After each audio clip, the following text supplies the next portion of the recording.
কষাই মধুর পাছার চামড়া তুলে ফেলবে। বুঝা দেখেন কষাই মোদি কি একটা পেজগির মধ্যে পড়িছে। ও কৃষি শুল্ক না কমাইলে ট্রাম্প $5 দিবি, ভারতের উপরে অলরেডি 25%-এর উপর আরো 25%, মোট 50% শুল্ক ধার্য কইরা ট্রাম্প ডলা দেওয়ার কাম শুরু করে দিছে। ডাবল ফোন মারা গাইছে। এডিটেড সাহেব পার্টি সং হবে এবার, হাসিনা জিতে যায় না, সাগর শুকায় যায়, ওই খালি ধ্বংস, অভিশাপ আর দুঃসংবাদ বইয়া নিয়ে আসে। প্রিয় ভারতবাসী, রাখেন আরো বেশি দিন রাখেন, ডাইনির আশ্রয় দেন, আর অসাম্প্রদায়িক সেকুলার লিবারাল ফোন মারা খাইতে থাকেন। কি হইল এডিটর সাহেব, আপনি মাইন্ড করছেন মনে হয়, রাগিচ্ছেন কেন? হ্যাঁ, আমি মুখ খারাপ করেছি? আমি কথা কইনি তো, আমি ফোন মারার কথা কইছি। হ্যাঁ, ডাবল ফোন মারা মানে ইনকে করে ডাবল ফোন মারা খাবি। আর আমরা গান গামু, ও যখন ডাবল ফোন মারা খাবি না তখন আমরা গান গামু, তোমার কোন কোন জায়গায় ব্যথা গো বান্ধবী ললিতা। আবার অন্যদিকে ভারতের কৃষকেরা হাতে মুগুর নিয়ে অপেক্ষা করতেছে, কসাই মোদি কৃষি শুল্ক কমাইলে মুগুরের বাড়ি একটা মাটির পড়বি না। ইন্ডিয়ার কৃষকরা কিন্তু বেশিরভাগই শিখরা কিন্তু তলোয়ার নিয়ে চলে, বেশি তেরিবেরি করলে কল্যাণ নামে দিবি একেবারে। এই তো কয়েকদিন আগে পাকিস্তানের সাথে যুদ্ধের প্রাক্কালে আমরা দেখলাম যে ইন্ডিয়া পাকিস্তানের সিন্ধু নদীতে পানি প্রবাহ একতরফাভাবে বন্ধ করে দিছে, যে কাজটা পূর্বের কোনো যুদ্ধকালে সে করে নাই। অর্থাৎ পানিকে ভারত অস্ত্র হিসেবে ব্যবহার করেছে। ভারত যে ভবিষ্যতে খাদ্যদ্রব্যকে অস্ত্র হিসেবে ব্যবহার করবে না তার কোনো গ্যারান্টি আছে? তো জাউরার জাউরা, ও করবে না এমন কোনো কাজ নাই। আমি মোটামুটি নিশ্চিত আমেরিকা থেকে অধিক পরিমাণে খাদ্যদ্রব্য আমদানি করার সিদ্ধান্তের পিছনে প্রফেসর ইউনূস এবং খলিল ভাই এই ভাবনাটাকে বিশেষ বিবেচনায় রাখছেন। বাংলাদেশকে টাইট দেওয়ার একটা বড় অস্ত্র এভাবে ভারতের হাত থেকে নীরবে সরাইয়া নিছেন প্রফেসর ইউনূস আর ডক্টর খলিল। সাবাস, বাঘের বাচ্চা। এইবার আমাদের তো পার্টি সং বাজানো উচিত। এডিটর সাহেব একটা পার্টি সং দেন। আপনারা সকলেই জানেন বাংলাদেশের সাথে আমেরিকার সাফল্যজনক বাণিজ্য চুক্তি চূড়ান্ত হয়েছে এবং এর ফলে বাংলাদেশের উপর প্রেসিডেন্ট ট্রাম্প 35% থেকে শুল্ক 20% নামাইয়ে নিয়ে আসছে। এর পেছনে কি কাহিনী আর এই খবরের কি মানে বাংলাদেশের জন্য, সেটা নিয়ে আজকে কথা বলবো। আমি 31 মার্চ 2025 একটা এপিসোড করেছিলাম আমেরিকার হৃদয়ে জয়, বাংলাদেশের অবিশ্বাস্য মিশন। আজকের এই এপিসোড দেখার পরে যদি আরো টাইম থাকে তাহলে দেখবেন ওই আগের এপিসোড। এই বাণিজ্য চুক্তি ঠিক একই কৌশলে হয়েছে। যাই হোক, আসেন সেই পেছনের আলাপ আমরা আল্লাহর নামে শুরু করি। এখন প্রথমে আমেরিকার সাথে বাংলাদেশের কি সব বিষয় নিয়ে কথা হয়েছে সেটা দেখা যাক। প্রেসিডেন্ট ট্রাম্প এপ্রিলের 2 তারিখে যে সমস্ত দেশের সাথে আমেরিকার বাণিজ্য বৈষম্য আছে তাদের উপর তিনি ব্যাপক হারে শুল্ক বৃদ্ধির ঘোষণা দেন। এরপর পরই আমাদের প্রধান উপদেষ্টা প্রফেসর ইউনূস ট্রাম্পকে একটা পত্র লেখেন, এই নতুন শুল্কের প্রয়োগ 90 দিনের জন্য স্থগিত করার অনুরোধ করেন। এই যে এই চিঠিতে ট্রাম্প এই অনুরোধ গ্রহণ কইরা বাংলাদেশ সহ সকল দেশকে 90 দিন সময় দিয়ে বলেন যে এর মধ্যে তাদেরকে আমেরিকার সাথে চুক্তিবদ্ধ হইতে হবে এই মর্মে যে তারা বাণিজ্য বৈষম্য দূর করার বিভিন্ন কার্যকর পদক্ষেপ নেবে। বাণিজ্য বৈষম্য বলতে কি বোঝায় তা আপনারা জানেন। তাও বলি, আমরা আমেরিকায় যে পরিমাণে টাকার পণ্য রপ্তানি করি, আমেরিকা আশা করে আমরাও সেই পরিমাণে পণ্য আমাদের দেশে আমদানি করব। আমেরিকাও আমাদের দেশে রপ্তানি করতে চায় সেই পরিমাণে পণ্য। খুব স্বাভাবিক চাওয়া, তাই না? ন্যায্য চাওয়া। সেটা না হইলেই বাণিজ্য বৈষম্য হয়। ইন্ডিয়াও ওই একই কাজ করে আমাদের সাথে, মানে আমাদের দেশে বেচে 100 টাকা আর আমাদের দেশ থেকে কেনে 4 আনার জিনিস। যাই হোক, ট্রাম্পের কাছে পাঠানো প্রফেসর ইউনূসের চিঠিতে আমরা জানতে পারলাম যে এর 2 মাস আগে তিনি হাই রিপ্রেজেন্টেটিভ ডক্টর খলিলুর রহমানকে, তিনি বর্তমানে একই সাথে জাতীয় নিরাপত্তা উপদেষ্টা, তাকে ওয়াশিংটনে পাঠাইছিলেন আমেরিকার কাছে এই প্রস্তাব দিতে যে বাংলাদেশ স্বতঃপ্রণোদিত হইয়া আমেরিকার সাথে তার বাণিজ্য বৈষম্য দূর করার পদক্ষেপ নিতে চায়। নিজে থেকেই বলছে বাংলাদেশ সর্বপ্রথম দেশ যে আমেরিকার কাছে এই ধরনের প্রস্তাব দেয়, দুনিয়ার মধ্যে প্রথম দেশ। এটা মাথায় রেখেন, লিখে রেখেন। চিন্তা কইরা দেখেন, ট্রাম্পের অ্যাকশনের 2 মাস আগেই প্রফেসর ইউনূস এবং ডক্টর খলিল বুঝতে পারছিলেন যে ট্রাম্প বাণিজ্য বৈষম্যের বিষয়ে অ্যাকশন নেবেন এবং তাই তারা এই আগাম পদক্ষেপ নেন। ট্রাম্প যখন এপ্রিলে শুল্ক বৃদ্ধির ঘোষণা দিলেন ততদিনে কিন্তু বাংলাদেশ বাণিজ্য বৈষম্য কমাই আনার কাজ শুরু করে দিছে, মানে আমরা আগাইছিলাম। ট্রাম্পের কাছে লেখা প্রফেসর ইউনূসের চিঠির একটা বিষয় লক্ষ্য করলে বোঝা যাবে যে তিনি বাণিজ্য বৈষম্য কমানোর এই কাজে আসলে কি হাসিল করতে চাইতেছেন। তিনি বলছেন যে বাংলাদেশ আমেরিকার কাছ থেকে অধিক পরিমাণে কৃষি পণ্য ক্রয় কইরা বাণিজ্য ঘাটতি মেটানোর চেষ্টা করবে। এটারে আমি বলছিলাম হার্টল্যান্ড, হৃদয় জয়। হার্টল্যান্ড মানে যে সমস্ত আমেরিকার প্রদেশ কৃষি পণ্য তৈরি করে। আমি ওই ভিডিওতে বলছিলাম হার্টল্যান্ড। এডিটর সাহেব এটা দেখা দেন না, সবাই না দেখুক আমি কি কইছিলাম। আমাদের একটা জিনিস এখানে বুঝতে হবে, আমেরিকায় হার্টল্যান্ড বলে একটা জায়গা আছে, মানে আমেরিকার হৃদয়। সো আমেরিকার এই হৃদয়কে আমরা কেন বিজয় করতে চাই? আমেরিকা হার্টল্যান্ড বলতে সাধারণত মধ্য পশ্চিমাঞ্চলের কৃষিভিত্তিক রাজ্যগুলোকে বোঝায়, যা আমেরিকার অর্থনৈতিক, সাংস্কৃতিক এবং রাজনৈতিক পরিচয়ের মূল ভিত্তি হিসেবে বিবেচিত হয়। এই রাজ্যগুলোকে বলা হয় হার্টল্যান্ড। তাদের ভৌগোলিক অবস্থান, কৃষির উপরে নির্ভরশীলতা এবং ঐতিহ্যবাহী আমেরিকার মূল্যবোধের জন্য তাদেরকে হার্টল্যান্ড বলা হয়। এদের রাজনৈতিক গুরুত্ব অপরিসীম, বিশেষ করে নির্বাচনী প্রক্রিয়া এবং নীতি নির্ধারণে। তাই আমরা এই হার্টল্যান্ডকে টার্গেট করব। দেখলেন তো কৃষি পণ্যের উপর তিনি জোর দিলেন কেন? এটা আমার ওই ভিডিওতে আছে। তারপরেও আমরা আরেকটু বুঝে দেখি। এটা আমরা বুঝতে পারলাম আমেরিকা বাংলাদেশের উপরে 20% শুল্ক ধার্য করার পর প্রকাশিত রয়টার্সের একটা খবর থেকে। রয়টার্সের এই খবরে বলা হয় যে শুল্ক আলোচনায় বাংলাদেশের প্রধান আলোচক বা lead negotiator doctor Khalilur Rahman বলছেন যে protecting our apparel industry was a top priority, but we also focused our purchase commitments on US agricultural products. This supports our food security goals and fosters goodwill with US farming states. ইংরেজি যেহেতু কইছে ঠিকই কইছে, তাই না? বাংলায় এটা মানে হইতেছে যে উনি বলছেন যে আমাদের বস্ত্র শিল্পকে, গার্মেন্টস শিল্পকে রক্ষা করা একটা প্রায়োরিটি কাজ, উচ্চ অগ্রাধিকার। সেটা সত্ত্বেও আমেরিকা থেকে কৃষিপণ্য আমদানি ছিল আমাদের ফোকাস। এতে আমাদের খাদ্য নিরাপত্তা বৃদ্ধি পাবে এবং আমেরিকার কৃষি নির্ভর রাজ্যগুলির সাথে আমাদের ঘনিষ্ঠতা বাড়বে। তিনি যেহেতু ইংরেজিত কইছেন, ঠিকই কইছেন। আর আমি বাংলাত কইছিলাম হার্টল্যান্ড, যে আমি হার্টল্যান্ডকে মানে আমেরিকার কৃষিপণ্য উৎপাদন করে যেই অঞ্চল, যে প্রদেশগুলো, সেগুলোকে বলে হার্টল্যান্ড। এই হার্টল্যান্ডের পণ্য আমরা কিনবো, তাই আমরা আমেরিকার হৃদয় জয় করব। তাই এই কথাটার অর্থ কি? যে আমেরিকা থেকে বেশি কৃষিপণ্য ক্রয় করে এক কথা, কিন্তু তিনি কেন খাদ্য নিরাপত্তার বিষয়টা টেনে আনলেন? আমরা জানি আমাদের দেশে 40-এর মন্বন্তর, 74-এর দুর্ভিক্ষে লক্ষ লক্ষ লোক মারা যায়। এটা আমাদের জাতির কালেকটিভ মেমোরিতে আছে। যুদ্ধকালীন সময় এত লোক কিন্তু মারা যায় নাই। এরপর অপুষ্টিতে মারা যায় অগণিত মানুষ। এই স্মৃতি আমাদের এখনো তাড়া কইরা বেড়ায়। ফলে খাদ্য নিরাপত্তা আমাদের চিন্তার ডিএনএর ভিতরে ঢুকে গেছে এবং হইয়া দাঁড়াইছে আমাদের জাতীয় নিরাপত্তার 1 নম্বরের অগ্রাধিকার। খলিল ভাইকে যখন জাতীয় নিরাপত্তা উপদেষ্টা করা হলো, তখন চারিদিক দিয়ে কি হাউকা, উনি নিরাপত্তার কি বুঝেন? এবার বুঝ নিরাপত্তা কারে বলে। খাদ্য নিরাপত্তা আমাদের জাতীয় নিরাপত্তার 1 নম্বর অগ্রাধিকার। খাদ্য কি মিলিটারি এলিমেন্ট নাকি রে বক্সোদ? আমেরিকা থেকে আমরা মোটা দাগে গম, সোয়াবিন আমদানি করি, সেই সাথে কিছু পরিমাণে ভুট্টাও কিনি। খাদ্যবস্তু ছাড়া আমরা তুলাও আনি সেই দেশ থেকে। আমাদের গম আমদানির প্রধান উৎস হচ্ছে ইন্ডিয়া, তার সাথে আছে রাশিয়া আর ইউক্রেন।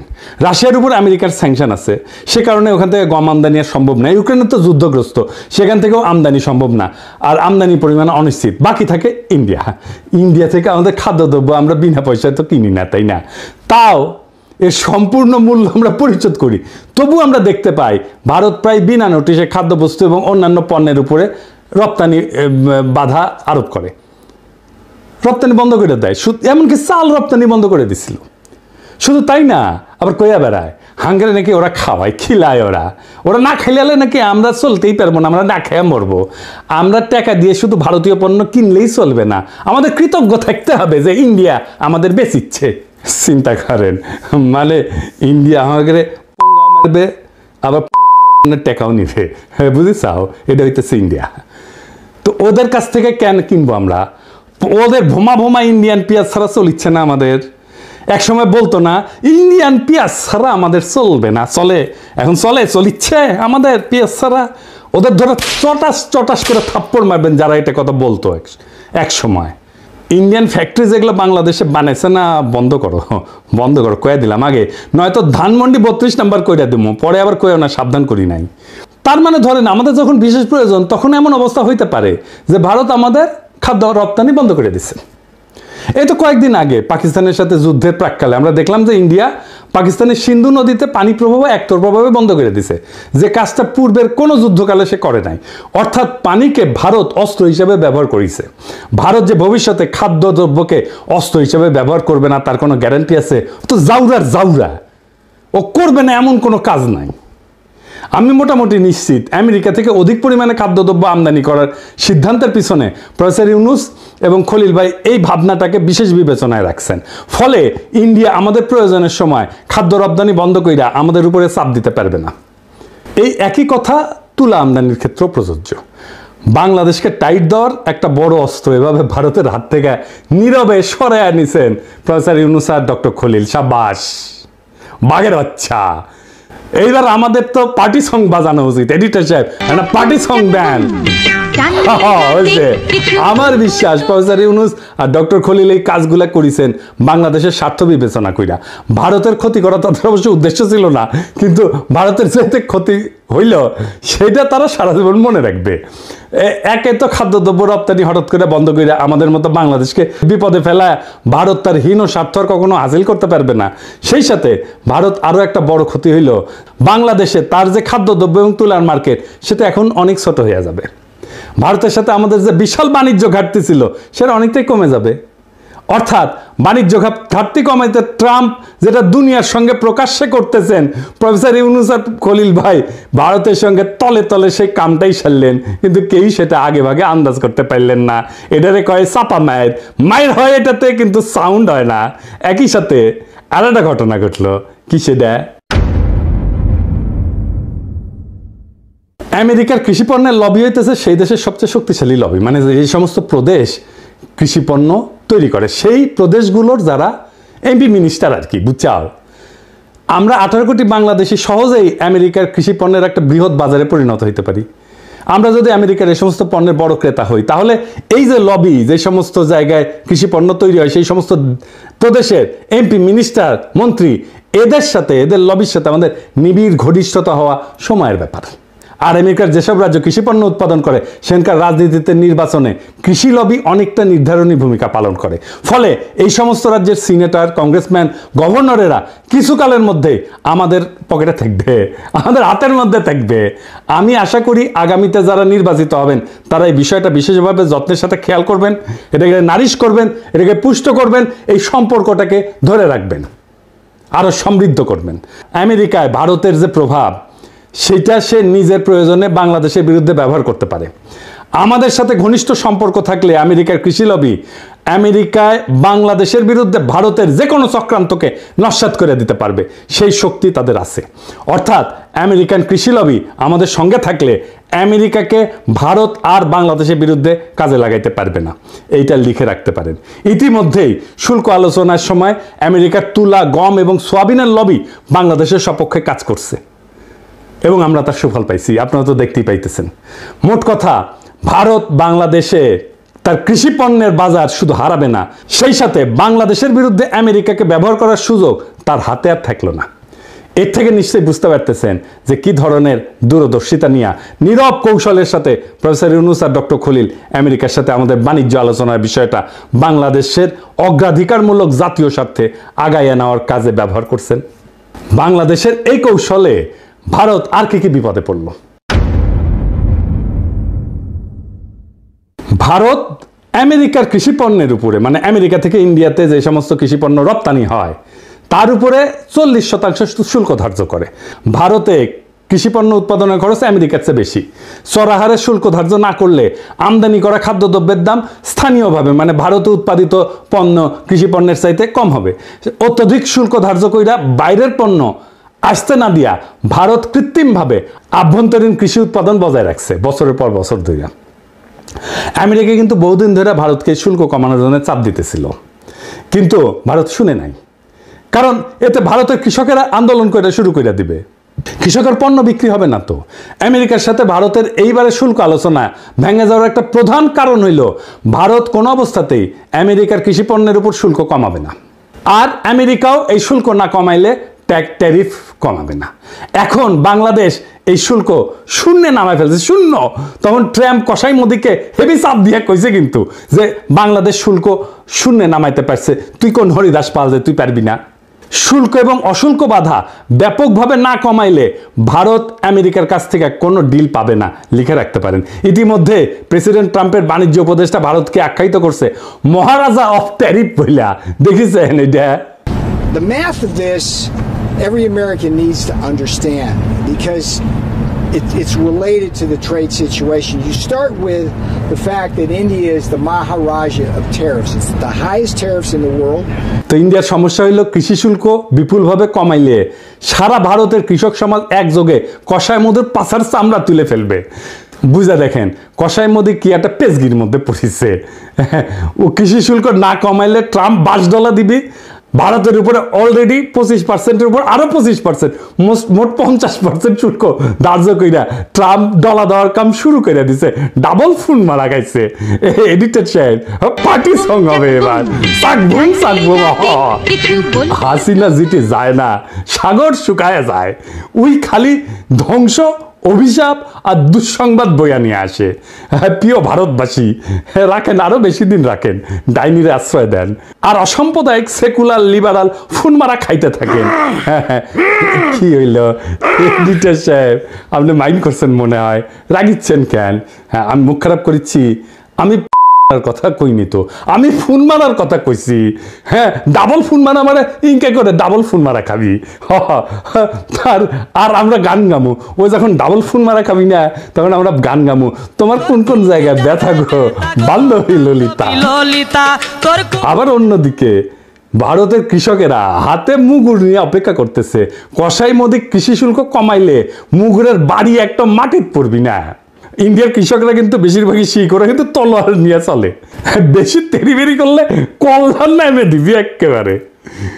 আমেরিকার সাথে বাণিজ্য শুল্কের বিষয়ে বাংলাদেশ যে কি পদক্ষেপ নিতে যাচ্ছে এবং ভারতের জন্য সেটা যে কি ক্ষতির কারণ হইতে পারে, এই বিষয়টা কিন্তু ভারত মার্চ মাসের মধ্যে টের পেয়েছিল। তখন থেকেই তারা এই ডক্টর খলিলের বিরুদ্ধে ক্রমাগত অপপ্রচার চালানো শুরু করছে। তাকে খেতাব দিছে ডেঞ্জারাস ম্যান হিসেবে। সে তো অবশ্যই ডেঞ্জারাস ম্যান, ইন্ডিয়ার জন্য অবশ্যই সে ডেঞ্জারাস ম্যান। তার বিরুদ্ধে ভারতের মিডিয়ায় যে জঘন্য অপপ্রচার করছে সেটা পুনঃপ্রচার করছে বাংলাদেশের কতিপয় জঘন্য ভারতীয় এজেন্ট এবং বাংলাদেশের কিছু মিডিয়া। এই সমস্ত মিডিয়াকে আমরা চিনে রাখছি, এই সমস্ত মিডিয়ার পাছার চামড়া আমরা তুলে দেব, মাইন্ড ইট। এর মধ্যে প্রধান হইতেছে ওয়াকারের পথ বালক। সে আমাদের বাণিজ্য ডিল যেন না হয় সেজন্য নন ডিসক্লোজার এগ্রিমেন্ট এটা ফাঁস করে দিল। একটা জিনিস মাথায় রাখবেন, অ্যান্টি হাসিনা মানে কিন্তু অ্যান্টি ফ্যাসিস্ট না, অ্যান্টি ইন্ডিয়া না। ওয়াকারের পথ বালক হাসিনার শাসনের বিরুদ্ধে ছিল মানে সে ইন্ডিয়ার আধিপত্যবাদের বিরুদ্ধে না। ও যা যা করছে বা করতেছে সবকিছু এখন ইন্ডিয়ার পক্ষে যাইতেছে। আমি আপনাকে একটা সিম্পল একটা এক্সারসাইজ দিই। হ্যাঁ, ধরেন আগামীর বাংলাদেশ কেমন হবে সেটা আমাকে যদি লিখতে বলেন, আমি লিখলাম। ধরেন কি লিখবো সেটা আপনারা বুঝতে পারেন না। বাংলাদেশের সকল প্রগতিশীল 2-3% লোক ছাড়া সবাই সেটা মাইনে নেবে, গ্যারান্টি দিলাম। কারণ আমি কি রাষ্ট্র চাই সেটা আমার 1000-এর বেশি ভিডিও আছে, 20টার বেশি বই আছে, এটা তার নিশানা আছে। আর ওয়াকারের পথ বালক যে রাষ্ট্র বানাবে ওরে প্রস্তাব করতে বলেন সেই রাষ্ট্রে বাংলাদেশের সাধারণ মুসলমান থাকতে পারবে কিনা ইমান আকীদা নিয়া। যদি পারে আমি আমার কান কেটে কুত্তা দিয়ে খাওয়াবো। ও কি লিখছে রাষ্ট্র সম্পর্কে, রাষ্ট্র ধারণা সম্পর্কে, ওর ইডিওলজি সম্পর্কে সব লেখা আছে, চাই দরকার হলে দেখাই দেব। ও কেমন রাষ্ট্র চায় সে সেটা নানা সময় বলছে, আমি আর বিস্তারিত গেলাম না। ওরে বাংলাদেশে স্পেস দেবেন না, ওরা সবসময় দাবরানির উপরে রাখবেন। ও বাংলাদেশের শত্রু, ও ইন্ডিয়ার একটা এজেন্ট, ও এটা ওয়াকারের পথ বালক। আপনি লক্ষ্য করছেন খলিল ভাই সমস্ত অপপ্রচারে পাত্তাই দেন নাই। উনি ঠান্ডা মাথার মানুষ, অবিচলভাবে তার কাজ চালায় গেছেন। আমি সবসময় দেখছি উনি কথা কম কাজ বেশি, এটাই হইল তার কাজের ধরন। প্রফেসর ইউনূস কিন্তু পুরা সময়টাই খলিল ভাইয়ের উপরে তার আস্থা অক্ষুণ্ণ রাখছেন, আমরা খেয়াল করছি। কারণ তিনি জানতেন যে এই আলোচনা অত্যন্ত কঠিন এবং জটিল। এই সমস্ত বিষয়ে সফল নেগোসিয়েশন চালানোর জন্য এমন একজনের প্রয়োজন যিনি একই সঙ্গে আন্তর্জাতিক বাণিজ্য আলোচনা, অশুল্ক বাধা, কূটনীতি, জাতীয় নিরাপত্তার বিষয়ে যথেষ্ট জ্ঞানী এবং অভিজ্ঞ। প্রফেসর ইউনূস ন্যাচারালি এই গুণগুলি পাইছিলেন একমাত্র ডক্টর খলিলের মধ্যে। কেন পাইছিলেন জানেন? আমি আগে বলছিলাম, আসেন আবার একটু দেখি। খলিল ভাই জাতিসংঘের বাণিজ্য এবং অর্থনৈতিক সংস্থা আংটাডের উচ্চ পদে দায়িত্ব পালন করছেন দীর্ঘ 25 বছর। অর্জন করছেন বাণিজ্য এবং বাণিজ্য আলোচনার গভীর জ্ঞান, বিস্তৃত অভিজ্ঞতা। 2001 সালে অনুষ্ঠিত জাতিসংঘের স্বল্পোন্নত দেশ সংক্রান্ত সম্মেলনের প্রোগ্রাম অফ অ্যাকশন রচনার দায়িত্ব পড়ে উনার হাতে। এই প্রোগ্রাম অফ অ্যাকশনের একটা বড় অর্জন ছিল স্বল্পোন্নত দেশগুলোর পণ্যসমূহকে ইউরোপিয়ান ইউনিয়ন কর্তৃক শুল্ক কোটাবিহীন অর্থাৎ duty free, quota free access দেওয়া, প্রবেশাধিকার দেওয়া। এভরিথিং বাট আর্মস এই নামের এই উদ্যোগের প্রধান প্রণয়নকারী ছিল এই আমাদের খলিল ভাই। এই যে গার্মেন্টস আসতেছে বিনা শুল্কে ইউরোপে, সেটা খলিল ভাইয়ের কারণে। ইউরোপিয়ান কমিশনের সাথে এই বিষয়ে তাকে মাসের পর মাস আলোচনা চালাইতে হয়েছিল। আমি গত বছর যখন তার প্রথম ইন্টারভিউটা করি তখন বলছিলাম যে তার এই অবদানের কারণে আজ বাংলাদেশে পোশাক শিল্প বিশালতা অর্জন করছে এবং আমাদের গার্মেন্টস শিল্পের একটা বড় ঋণ আছে তার কাছে। আর এই গার্মেন্টস মালিকদের অনেক পত্রিকায় খলিল ভাইয়ের পিছে লাগছিল। ওই যে কথা আছে না, বাঙ্গু যে উপকার করে তার পিছে সে লাগে। আর আজ 2 যুগ পরে খলিল ভাই আমেরিকার সাথে সফলভাবে শুল্ক আলোচনা কইরা গার্মেন্টস শিল্পকে রক্ষা করলেন। তিনি কিন্তু আজ পর্যন্ত এর জন্য কোনো ধরনের আত্মপ্রচার করেন নাই, ক্রেডিট চান নাই, নেনও নাই। এইবার অশুল্ক বাধার বিষয়ে আসি।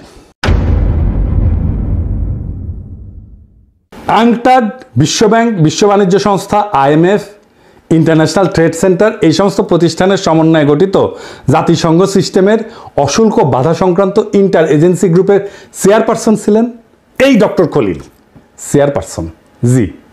অশুল্ক বাধা বিষয়ে বিপুল জ্ঞান এবং অভিজ্ঞতা না থাকলে বিশ্বব্যাংক, বিশ্ব বাণিজ্য সংস্থা অথবা IMF কি তাকে ওই গ্রুপের চেয়ারপারসন হিসেবে মাইনে নিত?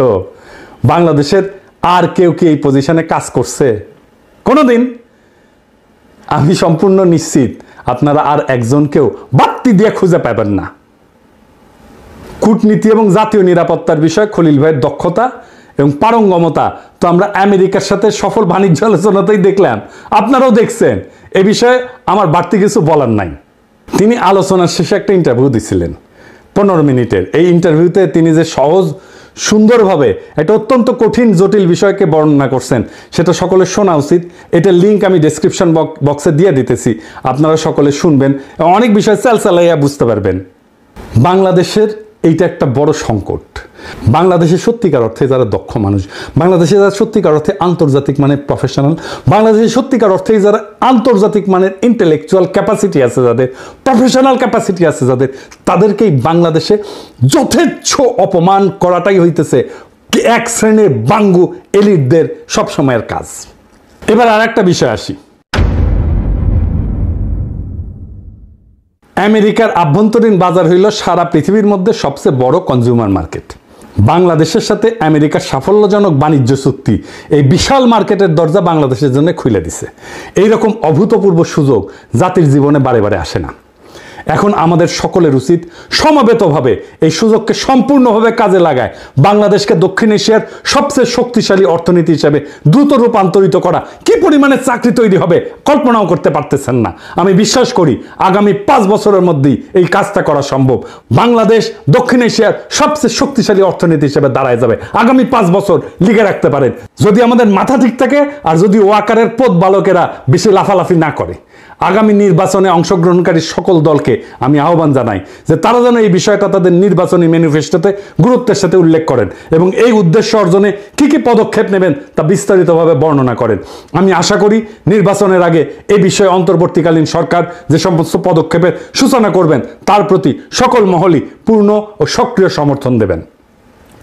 সবশেষে একটা কথা না বললেই না, আমেরিকার সাথে বাণিজ্য আলোচনার এই দ্বিতীয় রাউন্ডের আগে খলিল ভাইয়ের বড় ভাই অসুস্থ হয়ে ঢাকার এভার কেয়ার হসপিটালে ভর্তি হন এবং তাকে লাইফ সাপোর্টে রাখা হয়।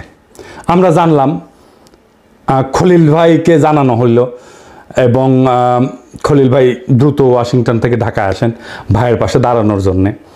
এইরকম একটা অবস্থায় আলোচনার দ্বিতীয় রাউন্ড শুরু হয়। ওয়াশিংটনে দিনের বেলায় বাংলাদেশ সারা রাত ধইরা খলিল ভাই অনলাইনে ওই মিটিংয়ে পার্টিসিপেট করতেন। একদিকে হাসপাতালে মৃত্যু পথযাত্রী বড় ভাই, অন্যদিকে 3টা-4টা রাত পর্যন্ত জায়গা খলিল ভাই নেগোসিয়েশন পরিচালনা করেন। কি অবস্থা দেখেন। আর এই খলিল ভাইকে নিয়ে কি করছে এই হারামজাদাগুলো সারা বাংলাদেশে। এই ফ্রেমওয়ার্ক এগ্রিমেন্টের 90 ভাগের উপরে ঐক্যমত হয় এই রাউন্ডেই। এই ধরনের গভীর কর্তব্যনিষ্ঠা, খাঁটি দেশপ্রেম আমি খুব একটা দেখি নাই। খলিল ভাইয়ের বড় ভাই পৃথিবীর মায়া ত্যাগ কইরা মহান আল্লাহ তাআলার কাছে ফিরে গেছেন, এবং ভাবি, যিনি আমারও ভাই এবং ভাবি, ওনাদের জন্যে মহান আল্লাহ তাআলার কাছে দোয়া করবেন। এই পুরো ঘটনার ভিতর দিয়ে আমরা কি শিক্ষা পাইলাম?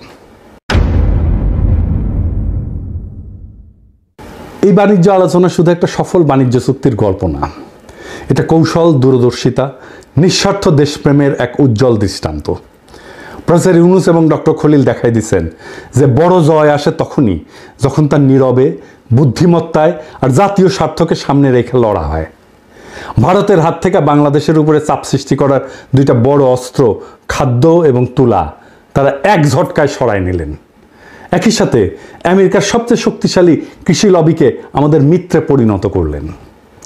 আজ যারা এই চুক্তিকে শুধু পোশাক শিল্প রক্ষার সাফল্য মনে করতেছেন, তারা বুঝতে পারতেছেন না এটা আসলে বাংলাদেশের কৌশলগত মুক্তির একটা বিশাল বড় ধাপ।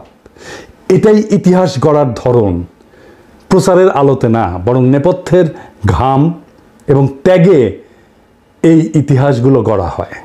যেমন খলিল ভাই হাসপাতালের লাইফ সাপোর্টে থাকা ভাইকে রেখা রাতভর আলোচনায় বসছেন, কারণ তিনি জানতেন এই সুযোগ হাতছাড়া মানে প্রজন্মের পর প্রজন্মের জন্য হার। বাংলাদেশ আজ এক নতুন দরজা খুলে দিছে। আমেরিকার বিশাল বাজার, বৈশ্বিক কৃষি লবি এবং ভারতীয় আধিপত্যের হাত থেকে কৌশলগত মুক্তি, সব মিলায় এটা আমাদের অর্থনৈতিক, রাজনৈতিক ভবিষ্যতের জন্য এক বিপুল সম্ভাবনার দ্বার। এখন প্রশ্ন একটাই, আমরা কি সবাই মিলে এই সুযোগকে কাজে লাগাতে প্রস্তুত? যদি প্রস্তুত হই, তবে আগামী 5 বছরের মধ্যেই বাংলাদেশ শুধু দক্ষিণ এশিয়া না, পুরো এশিয়ার এক শক্তিশালী অর্থনৈতিক শক্তি হিসেবে দাঁড়াবে ইনশাল্লাহ। এটাই সময় ঐক্যের, সাহসের আর দূরদর্শিতার। ইনশাল্লাহ এই পথের শেষ প্রান্তে অপেক্ষা করতেছে একটা স্বাধীন, শক্তিশালী, আত্মমর্যাদাশীল, সম্মানিত বাংলাদেশ। ইনকিলাব জিন্দাবাদ।